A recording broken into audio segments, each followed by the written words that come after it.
আসসালামু আলাইকুম। আজ আমি আপনাদেরকে প্রেমিক প্রেমিকার বিবাহ বন্ধ করার একটা তাবিজ দিব।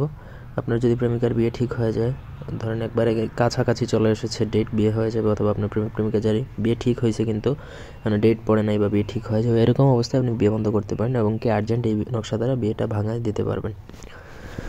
তো অন্যায়ভাবে প্রয়োগ করবেন না। একান্ত প্রয়োজনে ব্যক্তিগত যে কোনো কাজের জন্য স্ক্রিনে দেওয়া নাম্বারে সরাসরি ফোনে, হোয়াটসঅ্যাপে বা ইমেলে যোগাযোগ করে যে কোনো কাজ করাতে পারবেন, দেশে বা দেশের বাইরে থেকে।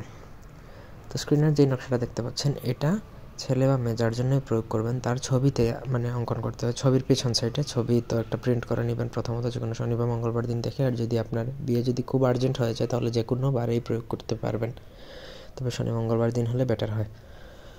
নকশাটা লিখতে হবে অরিজিনাল কস্তুরী কালি দ্বারা। কস্তুরী কালি আমাদের থেকে নিতে পারেন। কস্তুরী কালি একটু দাম, তবে আপনার কাজ খুব দ্রুত হবে কস্তুরী কালি দ্বারা লিখলে। নকশা ওই ছবির পিছনে নকশাটা লিখবেন।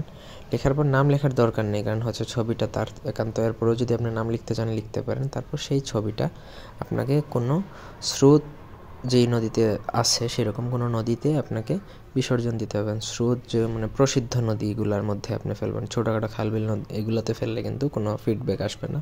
স্রোত যে নদী সেই নদীতে ফেলবেন। তো আশা করি বুঝাইতে পারছি। প্রপার যে নিয়মটা বলছি সেই নিয়মে যদি কাজ করতে পারেন তাহলে যদি তার বিয়ে ঠিক হয়ে যায় তাহলে খুব দ্রুত দেখবেন যে 1-2 দিনের মধ্যে ভেঙে যাবে। আর যদি বিয়ে ঠিক না হয়ে থাকে, বিয়ের কথাবার্তা আসতেছে, তাহলে তার বিয়ে বন্ধ হয়ে যাবে। তার কিন্তু বিয়েটা আর মানে বিয়ের কোনো প্রপোজাল আসবে না, তার বিয়েটা বন্ধ অবস্থায় থাকবে। তো আশা করি বুঝাইতে পারছি। এই বন্ধ যদি একবার প্রয়োগ করেন তাহলে 1 বছর পর্যন্ত স্থায়ী থাকবে। 1 বছর পর্যন্ত কোনো চেষ্টা করেও তার আর বিয়ে হবে না, বিয়েতে বাধা আসবেই আসবে। তো এই ছিল আজকের ভিডিও। ধন্যবাদ সবাইকে আমাদের সাথে থাকার জন্য। আল্লাহ হাফেজ।